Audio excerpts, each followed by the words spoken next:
Idol lang, maglilinis na tayo dito ng intake manifold or intake cylinder head dito sa ating cylinder head, no. Yung pinaka-intake ng ating cylinder head ay atin nang lilinisin, no. So syempre, bago ako maglinis nito, kailangan naka-top dead center o naka-TDC yung inyong timing, no.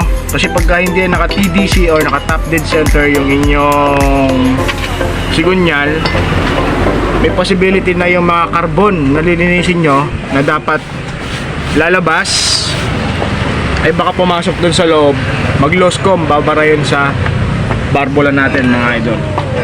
So kailangan naka-TDC yan.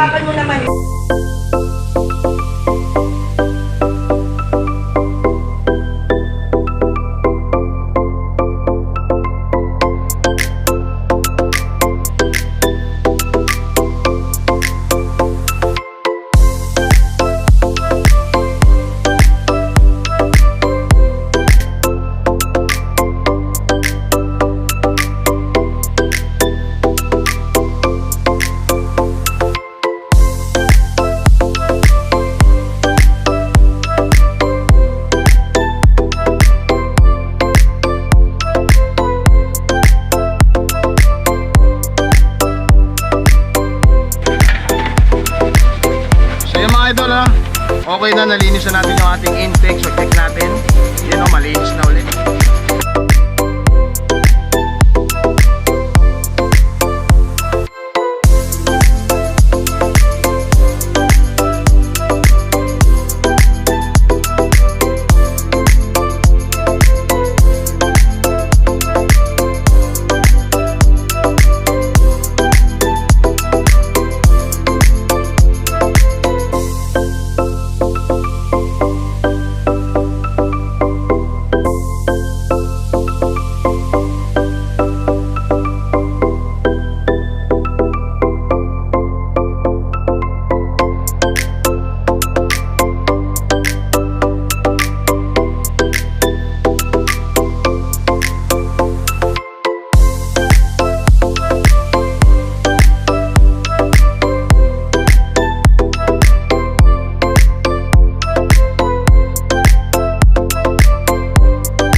Dati kung ano yung ano niya.